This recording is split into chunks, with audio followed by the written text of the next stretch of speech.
Bonjour, ici Alicia. Aujourd'hui à l'émission, je pars à la rencontre des ruminants de grande taille car je visite un élevage de bisons à Saint-Jean-Port-Joli. Je vous le dis, ça vaut vraiment le détour.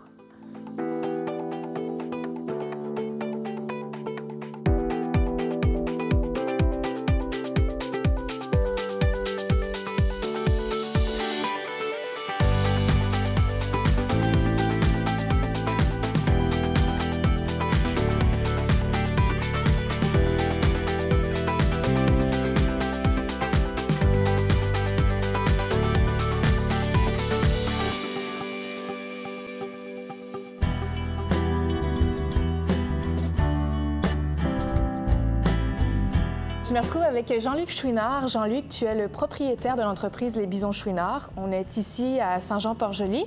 Ça fait plus de 30 ans que tu es à la tête de ton entreprise et j'aimerais ça que tu me dises un peu comment tout ça a commencé. C'est vraiment le goût de cette viande-là qui m'a attiré au départ dans cette production-là.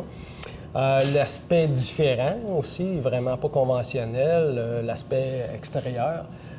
Ce n'est pas une production industrialisée aussi, tu sais, c'est tout ça qui rentre en ligne de compte. Ça amène son lot de défis, naturellement, parce que étant donné que c'est pas une production qui est bien connue, bien, il faut faire ses devoirs beaucoup plus, s'informer, observer le comportement de la bête, s'assurer de répondre à ses besoins. Ça reste un animal qui a des besoins fondamentaux, tu sais, ça prend une bonne nourriture de qualité.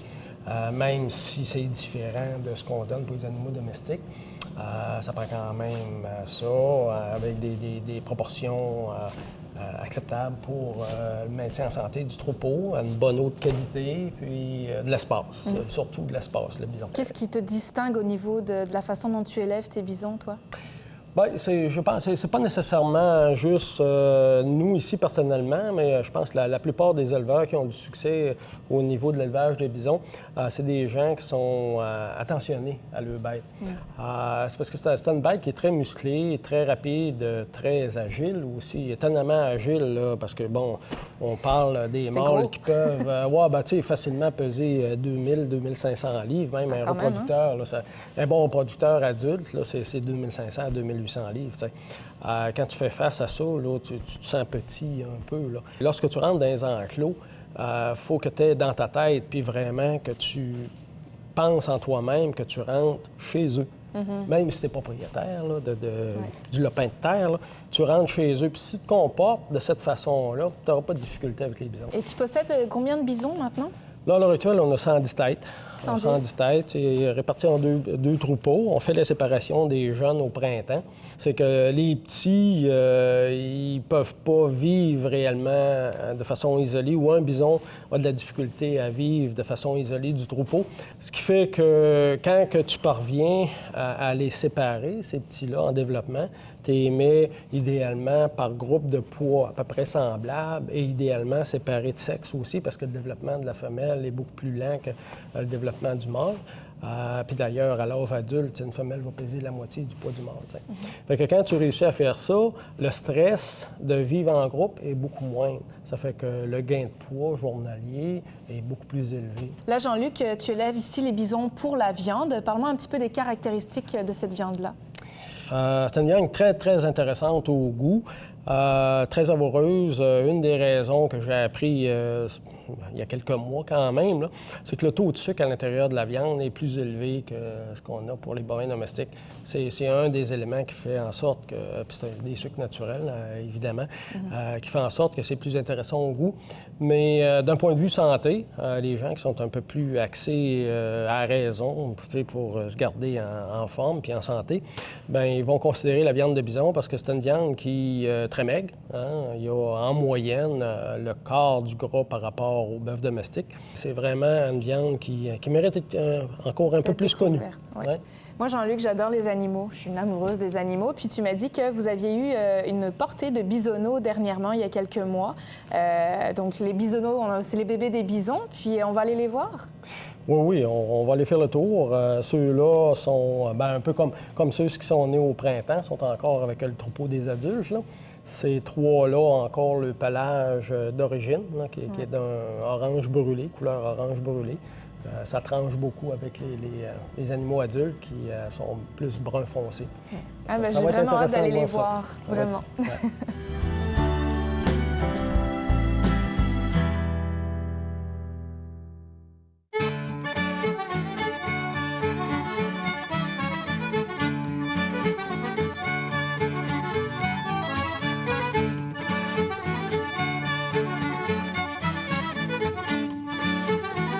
Je m'appelle Normand Legault. Je suis danseur, percussionniste, animateur, recherchiste un peu. Je fais de la fouille à travers la mémoire des gens que je rencontre, principalement dans le domaine de la danse, de la musique, de la gigue, de percussion, le plaisir finalement de la fête.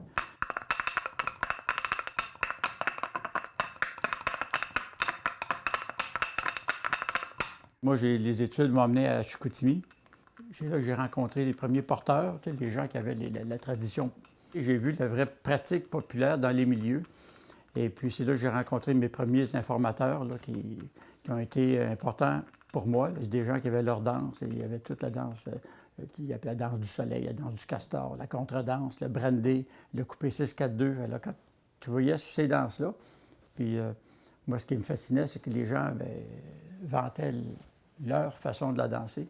Bon, il y a ce bouquin-là ici que j'ai fait. C'est une collecte ethnographique que j'ai faite dans la région du Bas-Saint-François.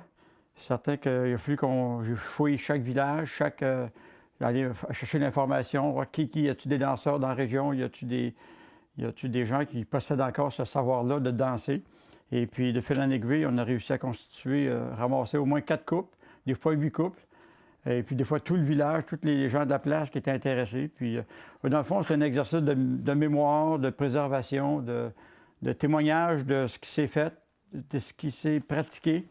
Ces gens-là n'avaient pas de méthode d'enseignement. Ils enseignaient la danse comme tu fais ci, tu fais ça, mais c'est plus à la danser avec eux que j'ai pu apprendre ces danses-là. Parce que c'est les danses que je colle aujourd'hui, c'est parce que je les ai dansées avec les gens qui la pratiquaient. C'est intéressant de filmer une danse, de la prendre en note, mais encore faut-il la pratiquer pour l'avoir en tête, pour développer la mémoire de la renseigner. Alors, c'est tout ça là, qui me fascinait. Puis quand j'enseigne les danses aujourd'hui ou quand je cale, j'essaie de me rapprocher le plus de la pratique au moment où je l'ai recueilli. Ça, c'est des osselets. Ça, j'ai découvert ça plus jeune, à 12-13 ans. Mon voisin en jouait, mais avec des couteaux de cuisine. Je ne comprenais pas ce qu'il faisait, là. Il s'en servait comme crécelle, comme pour annoncer des parties à l'extérieur, quand c'était un changement de service ou que la bouffe est prête. Il sortait dehors, puis il se prenait avec ses couteaux, puis il criait, puis ça mettait comme une cloche. Tu sais. Il annonçait ça avec ses couteaux. Puis quand je cale, je m'en sers pour accompagner la musique. Alors, si je dis tout le monde balance, et puis tout le monde swing, promenade 2 par 2, promenez-vous donc. Et une petite promenade tout le tour, changez de côté, par la main tout le monde, en fou le moment, 3 pas devant, 3 pas derrière, tout le monde swing, domino, tout le monde a chaud. Quand tu danses, il y a comme la danse trad a ses règlements, a ses lois internes, c'est les rôles du couple 1, du couple 2, ou des 4 couples, un par rapport à l'autre, il y a une structure qui existe. Et puis, l'observation des différentes façons de faire, des différentes versions qui existent, m'a permis de décomposer beaucoup ces danses-là et puis de développer un système pour les réexpliquer tranquillement pour que les gens comprennent.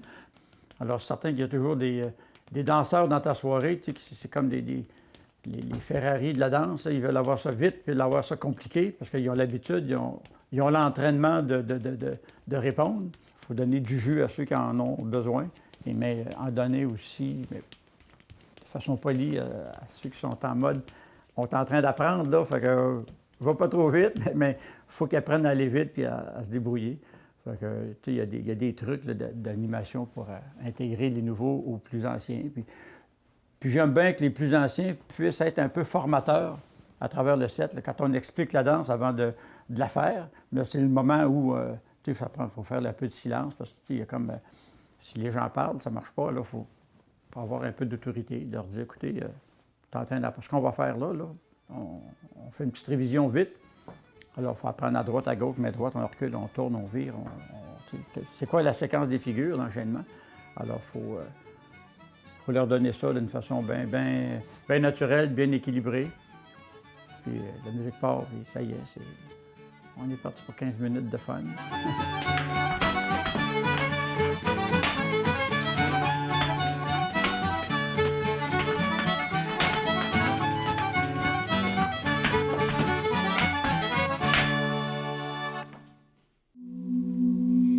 Il était une, il était une, il était une, il était une, il était une fois, il était une fois, il était une fois, il était une fois, il était une, il était fois, il était une, il était une fois, il était une ou plusieurs fois.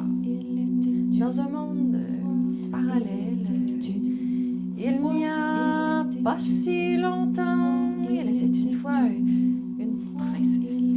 Bonjour, je m'appelle Flavie Dufour, je suis chanteuse, poète et quand j'étais petite, je voulais être comédienne. Et je faisais de la danse aussi. Je faisais des solos de danse tous les années au secondaire où j'improvisais la moitié du solo. Mon prof me disait que j'avais pas de technique, mais que j'avais bien du feeling. C'est que je pense que ça me décrirait un peu. Mais non, c'est plus vrai, là, j'ai travaillé sur la technique. Il était une fois un chevalier sans armure. Un chevalier sans armure, bien sûr, ça prend un chevalier errant qui bat la campagne sur sa bicyclette.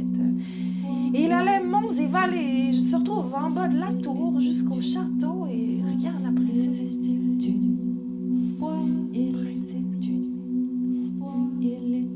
mais prends l'escalier! Prends l'escalier! Tranquillement, en fait, j'ai choisi d'abord la musique, la chanson. J'étais une fan de Richard Desjardins, de Jacques Brel, de Barbara. Tous les chanteurs qui attextent la poésie aussi de ça. Rapidement, moi, j'avais envie de faire plus, tu sais. Et c'était pas nécessairement de jouer d'un instrument, parce que j'aime ça avoir les mains libres. J'aime ça bouger, j'aime ça danser. La danse, le mouvement était bien important aussi là-dedans. Ça fait que c'est un petit peu pour ça que je travaille avec une loop station. C'est que j'ai les mains libres. Je joue de l'accordéon aussi, mais je peux pas comme m'expandre autant. La loop station, c'est qu'en fait, je peux être plusieurs toute seule. C'est l'indépendance. Moi, j'aimais ça. J'étais invitée à aller jouer dans, tu sais, faire une toune par-ci, par-là. Puis souvent, je chantais a cappella parce que, tu sais, j'allais faire une chanson a cappella. J'avais pas peur de ça, chanter pas de guitare ou pas d'accompagnement.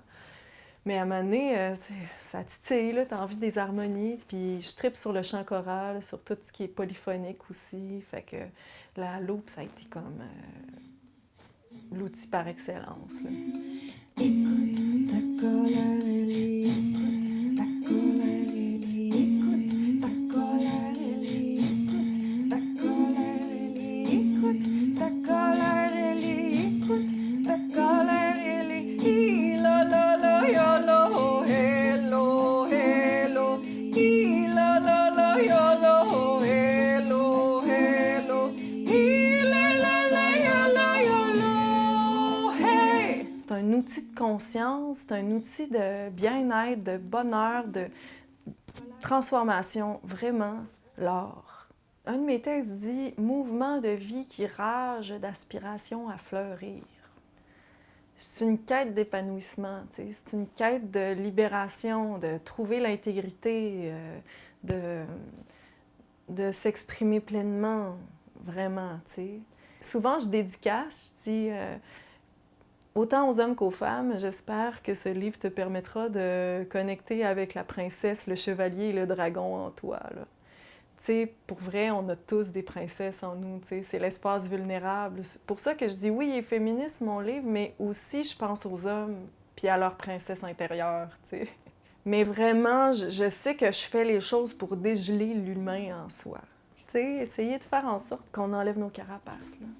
Colère abrupte, colère qui bute l'innocent comme le truand. Percute, assomme, détonne des charges blessantes, aveuglées.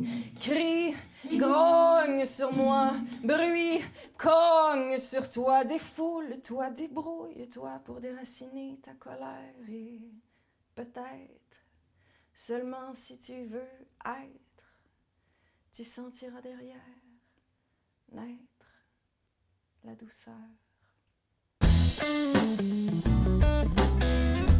Oui, Alicia? Oui. On est prête à aller voir ça? Ben oui, on va aller OK. voir les bisons. Juste s'installer sur la botte de paille. Écoute, je te Excellent. suis, je te laisse me traîner, de toute façon, j'ai pas le choix. OK. Bye bye!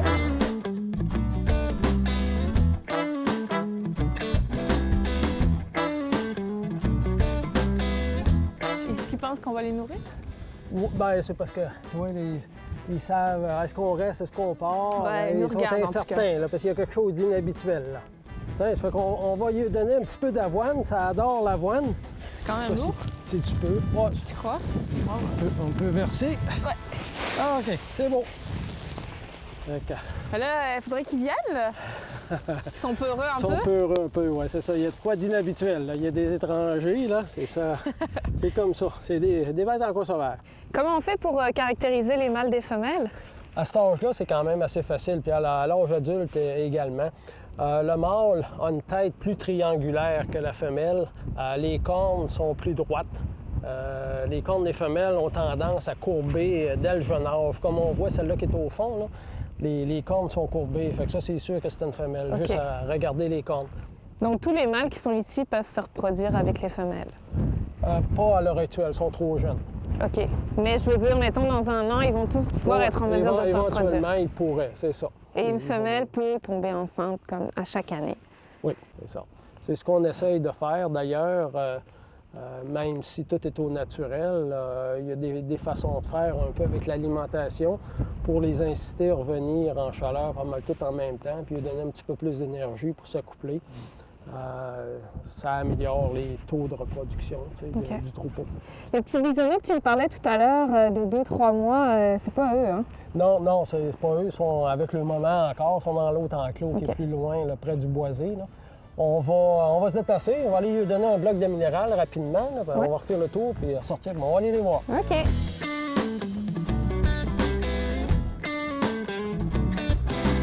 On dirait qu'ils sont un peu moins peureux, eux. Ouais, là, c'est Ils ça. sont plus vieux, hein? Faut être plus vieux. J'ai des vieilles femelles, elles sont très douces, mais il reste que, tu sais, ce soit faut observer un petit peu plus. On voit un mâle reproducteur à gauche là-bas. Le petit à gauche? Oui, celui-là qui est complètement à gauche, ça, c'est un mâle reproducteur. Celle-là qui s'en vient ici, là, c'est une de mes vieilles femelles. Ah ouais? Ça, c'est curieux, ça, c'est toujours très près. Là, t'en vois un, là, un petit, là. Ouais. Il est tout près de 3 mois maintenant, là. L'intérêt du bison, tu sais, c'est comme on peut voir, là, les déjections, entre autres, sont toutes éparpillées un peu partout. Tu n'as pas d'accumulation à aucun endroit, ça fait que tu n'as pas besoin de faire d'épandage, tout se fait de façon naturelle. Et l'animal aussi, pour son développement et son maintien en santé, a besoin de beaucoup de phosphore. Ça fait qu'il s'en va extraire tout le phosphore qu'il peut à l'intérieur des balles de foin. Nous, ici au Québec, on surveille beaucoup le phosphore. Avec le bison, ben, tu sais, on n'a pas besoin de le faire parce qu'il le retient dans son organisme. Il en a besoin pour se maintenir en santé. Malgré le fait qu'ils ont plusieurs hectares à leur disposition, ils se tiennent en troupeau, ils sont tous au même endroit. Le bison, c'est un animal qui est excessivement grégaire. Il se tient en troupeau, il se tient en groupe. Il vit très mal isolé du reste du troupeau. Ouais. À tel point qu'il se peut qu'il se laisse aller même. Il va arrêter de manger s'il est séparé du troupeau, là, un animal en particulier. OK. C'est une question, ils se sentent bien en troupeau, ils se bousculent beaucoup, ils se chamaillent régulièrement, mais c'est comme ça.